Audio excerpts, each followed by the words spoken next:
Okay. So the first question is, what doctrine in Wilbur's heart drove him to advocate? Why is the doctrine of the family so important to have in your heart, to be passionate and persistent? So in the first 30 minutes, he keeps having, what drove him at least was the nightmares that he had and the pain that he saw in the eyes um, of the Africans. And he even mentioned, I forgot the country's name now. He mentioned another country where there was a lot of slavery. He mentioned several different scenarios outside of the United States and Great Britain, because it's in Great Britain, where he talked about uh, the suffering and everything. And so for the second portion, why is the doctrine of the family so important? I think it because it's the Heavenly Father's uh, centerpiece, so to say, in the uh, proclamation to the world and in the gospel. And it's important because that's what everything is based on. That's what Heavenly Father based this world on, is a family. That's why we have Adam and Eve. They that started with the family and everything.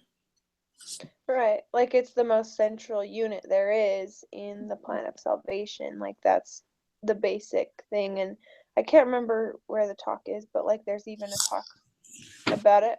Yeah, go ahead.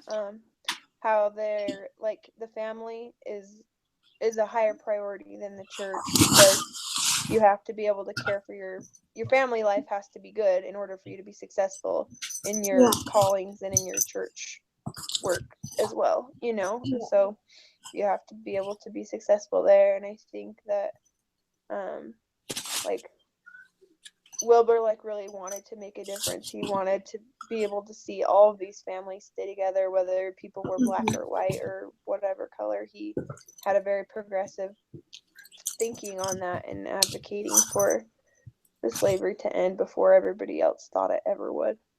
Yeah, that reminds me of the one really profound moment in the beginning where they were here, where they were doing the poker game, and they had the African come in as a form of payment, and he couldn't. That is adorable. Sorry, don't distract me. No, we got baby clothes from a friend, and my husband found this really cute outfit. I'll have fun. Anyway, sorry. And so uh, Wilbur could not even. It just appalled him so much that he had to get up and leave. He could not even stand being around a person that would take a human being as a collateral. Okay, second question. How did Wilbur's employ a theoretical approach to become a more effective advocate? Identify at least one thing in each system and be specific.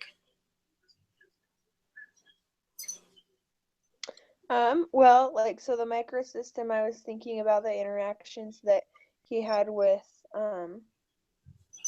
John and with his wife. He was talking with them a lot about if he should keep doing this and what effect it was having on the people and what effect it might eventually have on the people. Like they were very influential in helping him to stay motivated and keep going.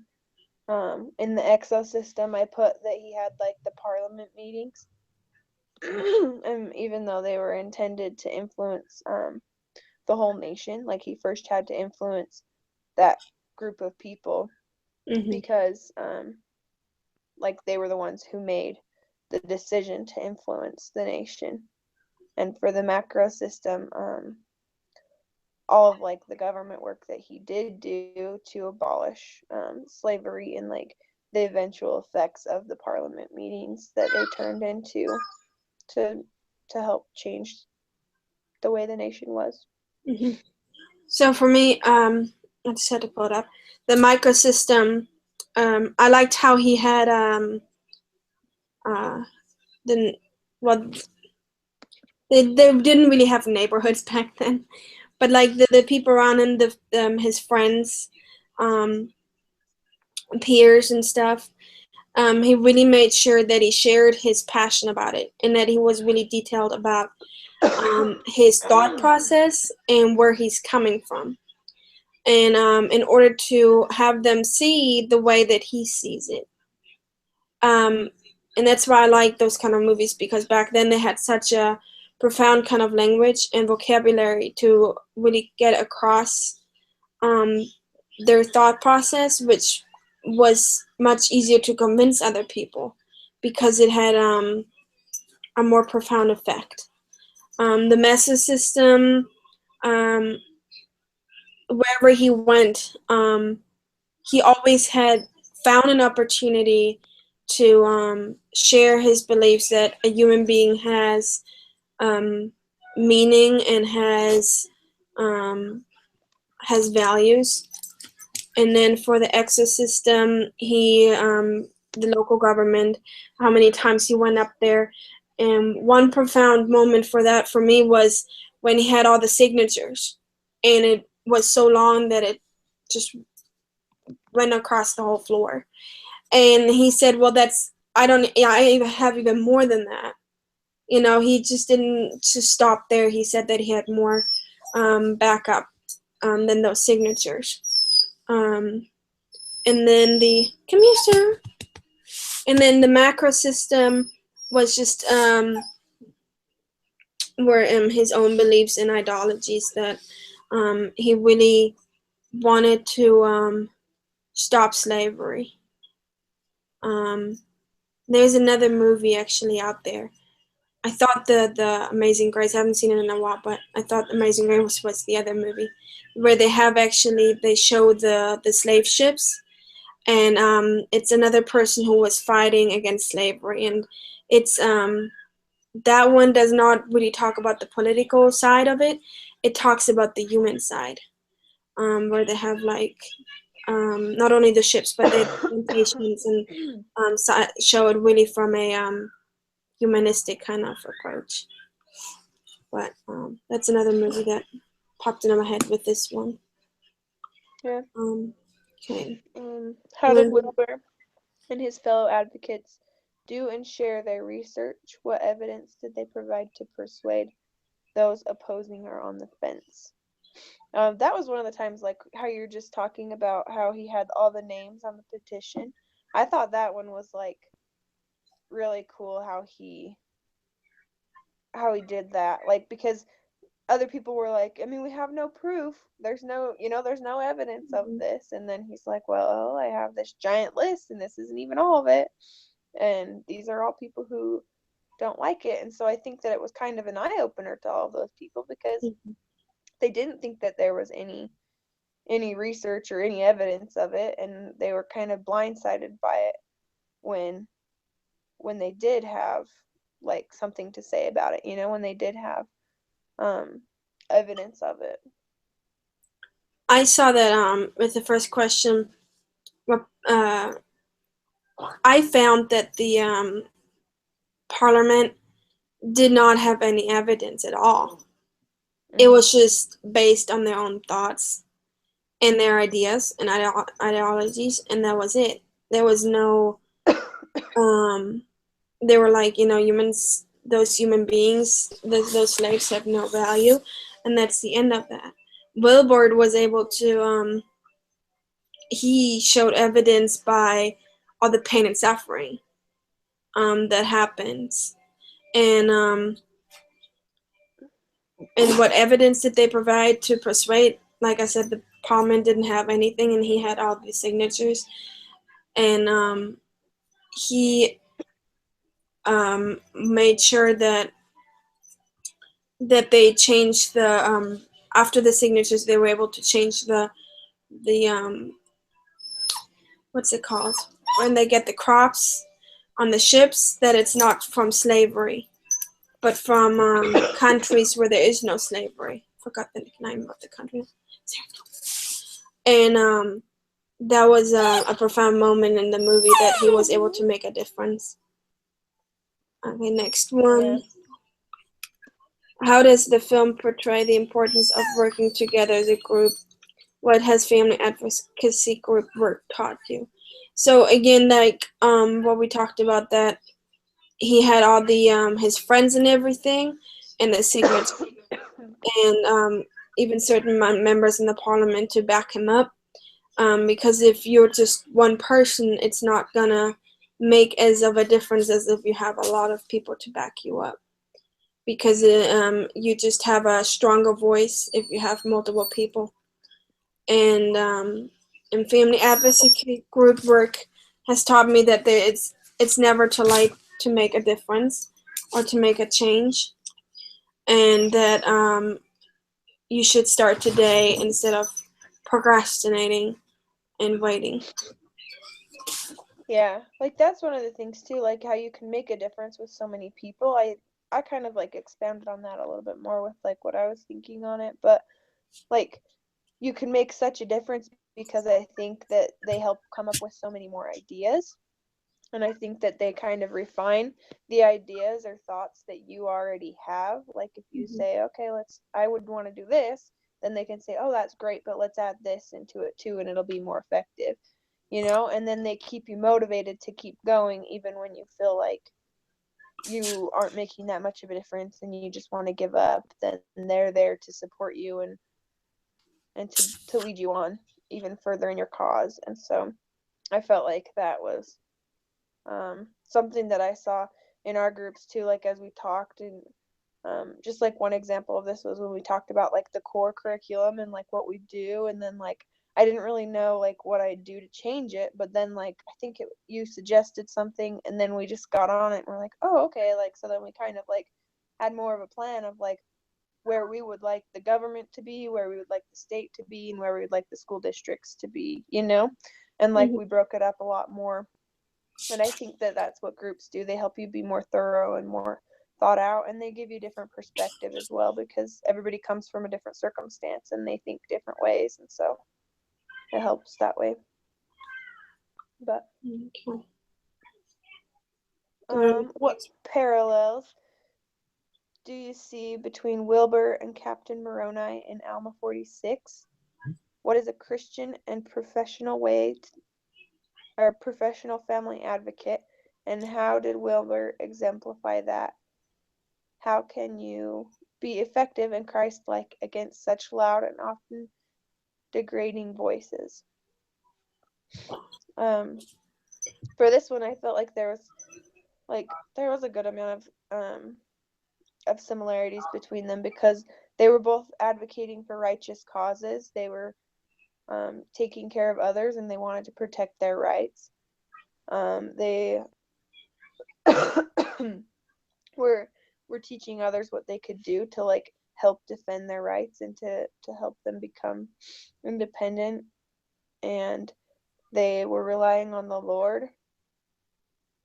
And then it talks about like how we can be Christ-like against that too. I think that building our testimony not only of Christ but of these issues, because when we have a stronger testimony, then we'll have more of a desire to share it and to stand up for it and defend it.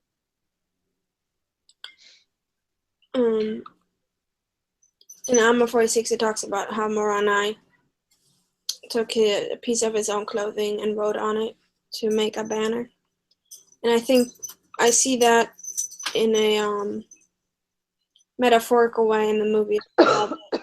He had such passion that even though, like in the beginning, they show that he was sick, and throughout the movie, he's been sick throughout the movie. It was just like really bad in the beginning of it, and even though of his illness and everything, he still took this very personal and made sure that everybody heard him.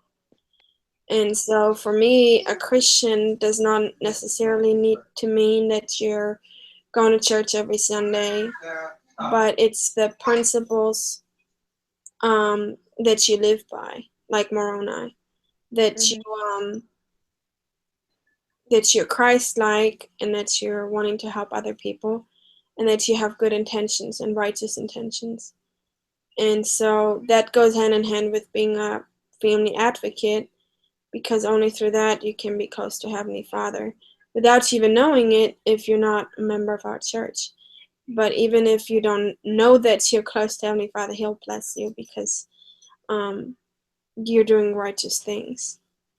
And so Yes. Wilbur exemplified that through his actions, and he was just a very passionate and righteous man. That's, I think, the best two words that I can come up with.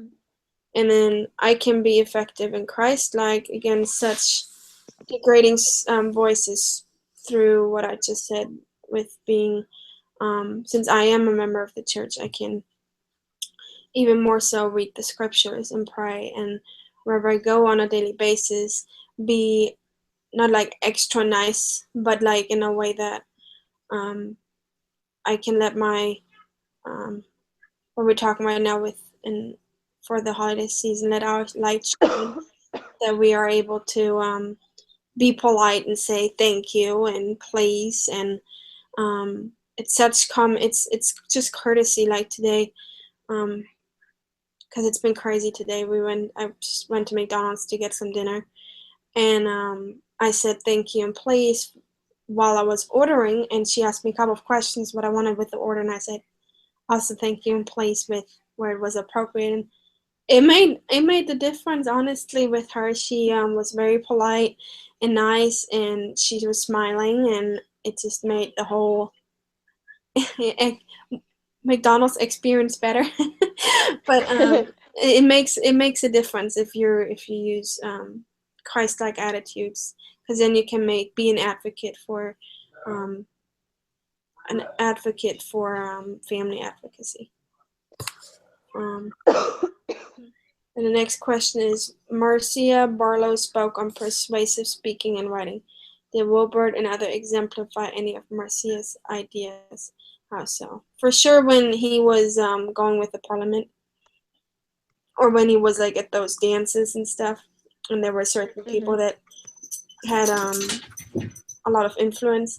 The way he spoke with firmness, but with kindness and passion, and I think that made the whole difference um, in the whole journey that he went through. Um, that he knew what he was talking about. He used examples, and he walked out whenever they would whenever they had like a slave be belittled, or um, when it was up for, you know, like in the poker game for collateral, or if it was really severe, he would stay and speak up, but he knew when to talk and when not to talk. Mhm. Um, I was thinking about how he like how he implied like the story of the slaves, like when he put them all on the ship and was like, smell this smell that you think is just so awful and that you avoid is the smell of death. And these people who came on this ship, they couldn't avoid that. Like that was, they didn't have the choice of want and living how they wanted. And um we need to be aware of that. And like I saw how passionate he was as well, and how he would use like stories and examples, like how Marcia Barlow talked about. And those were just some of the ways that I saw that, like the ship was the example. So, um, We'll do 7. what role did the government, policy, and religious freedom play in the fight of the slave trade? Did you see their political system being pro-family? Why or why not? Answer all questions. Um, I think that they all played a pretty influential role. It kind of seemed like they all came together when there was the men in parliament were all very religious still, pretty much. It was when our country was founded in, in God we trust, and um, I think that they mostly were pro their own family and not pro other people's family. They were very concerned about their wealth and about maintaining the lifestyle that they had built thus far. They didn't really care about other people's families. They only cared about their own social class. Hmm. I think the role of the government was very profound because of very strong, mainly because it was all about what the government decides on if they were going to use the slaves for plantation and crops, and so um and for sure I don't think they were really pro-life or pro-family. um I think their family was important to them, but when it came to the political system, they did not really think about that um family was mattered. um and I just think that they think that families to be separated from the political system. Hold on real quick. Can you answer, babe? Hold on.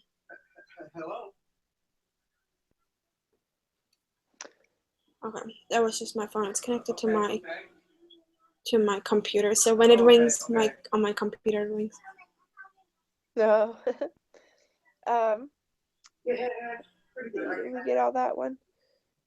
Do you Um, feel that Wilbur used his time on Earth well? How did you see him showing the element of? How did you see him showing the elements of consecration that Christopher spoke of? I think he used it very well. I mean, back then, back then, how can I put it? It was a little easier, but harder in different ways. Um, what I mean sorry, by that is my that, phone too. huh? I said sorry, my phone was just ringing too. I didn't know if it just No, it's stopped. fine. um, I think to be this passionate and selfless about the whole slave trade is really, I don't know. I would say speechless about it because Yeah. uh, I know, I heard.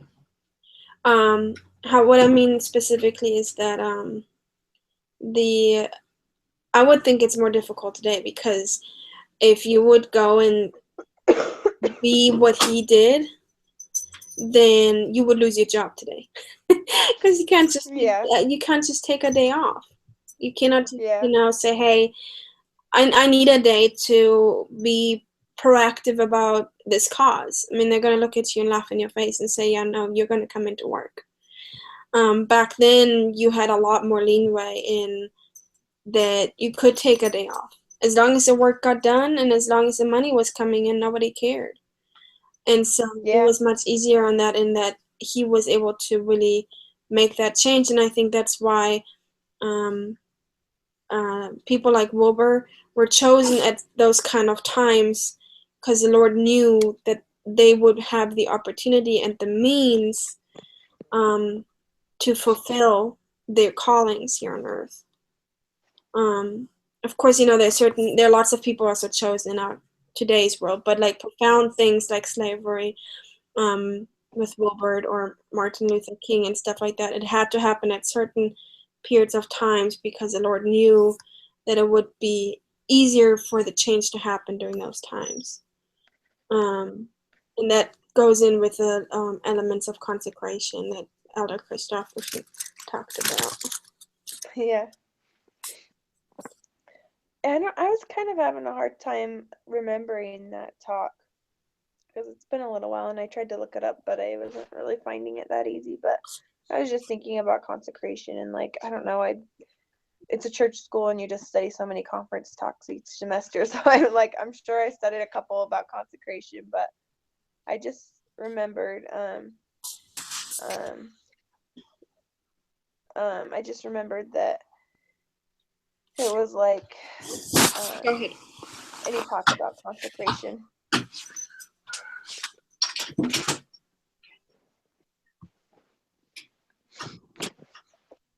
Yeah, go ahead. And so I was just thinking about that one, and I think that I agree that he used his time on earth very well. Like, he did all that he could, and even with his physical ailments, like, he still tried hard and kept his mind focused on things.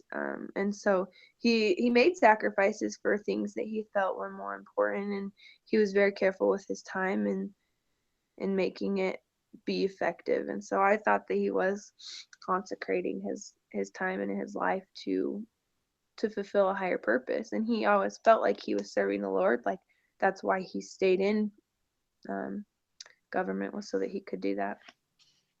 But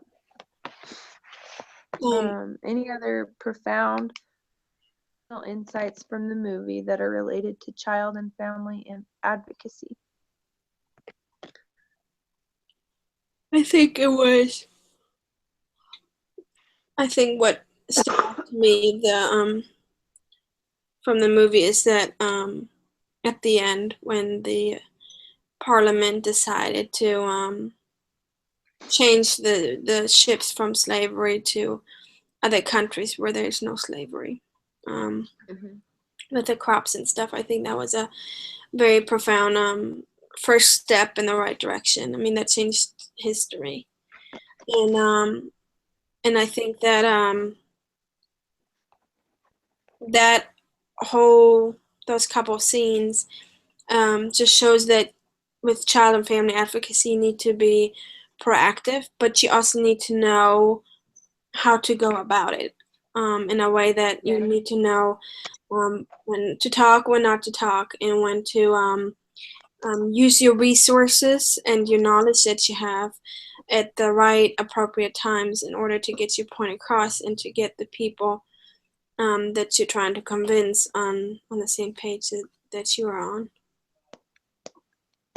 Yeah, I like that too. I thought that it's pretty interesting to see like the difference that one person can make. You know what I mean? Like, when he first started saying this, then people were like, "You're crazy," and he was the one who was looked, crazy on. But now, like, if you look at the world now, we have like very few people who are pro slavery, even though it's illegal now. Yeah. And like, we look at them and we're like, "You're crazy. Why would you think that's a good thing?" But like, it was all because he started like making that more well known and more thought out to these people, like, that they were like, "Oh, maybe it's not so crazy." You know what I mean? Like, Yeah. I thought, like, when they started doing the flags, like, they had to fly the American flag,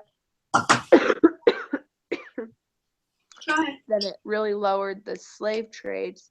And so then they were like, "Well, maybe we can survive without slavery," whereas before we thought we couldn't. And so just because of him, like, in his ideas, then like massive changes came about for all of the United States and many other countries as well that have followed our suit after. Yep. Sarah, stop it. What was your understanding of the doctrine of the family at the beginning of the semester, and how has it changed? I feel like the doctrine of the family, like, I felt like I understood it pretty good. I guess I just didn't realize, like, I realized that people were differing from that opinion, but I didn't realize like how much their differentiation was affecting us. Yeah. And so, like, so how much we actually need to do to advocate and stuff. Yes.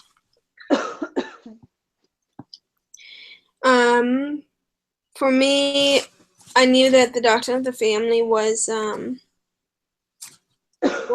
proclamation to the world, but I did not know. I learned a lot about the importance of advocating, like how to have a proper speech, all the different things that come with it. That from Marcia Barlow, when she talked about persuasive speaking, or the talks that we read throughout the semester about how the gospel related to it. and I Mhm. did not know the elements that come with being a child and family advocate. It's kind of like I've always knew that I wanted to, you know, uh, help families and children, but I never knew really how to. And this class really taught me that that there's a time and place for everything, and that you just gotta voice your opinion and stuff like that. Yeah. So last question is picture your spouse and children and write down some thoughts about how they will benefit from you taking this class. I think it also goes along like with parenting, because you're advocating for the principles found in the gospel as well as for what is written in the proclamation of the world and from all the leaders of our church from the talks. And so I think it all ties to parenting, which will help your children also be a advocate automatically when they start going to school and everything or kindergarten. It will help you to have a better family life and a better communication between your family members.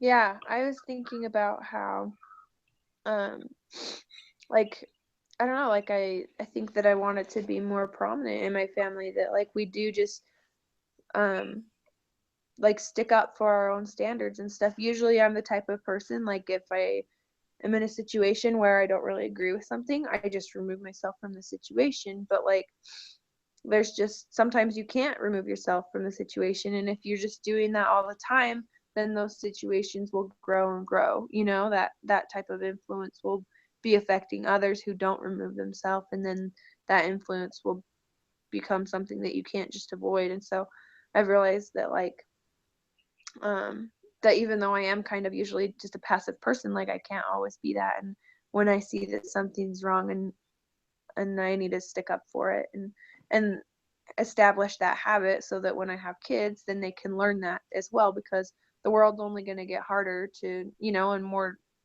separated from the church. And so my kids will need to know how to stand up for what they believe in, because there probably will be a lot more who don't believe in the gospel, and they'll have to know how to defend it and advocate for it. So Exactly.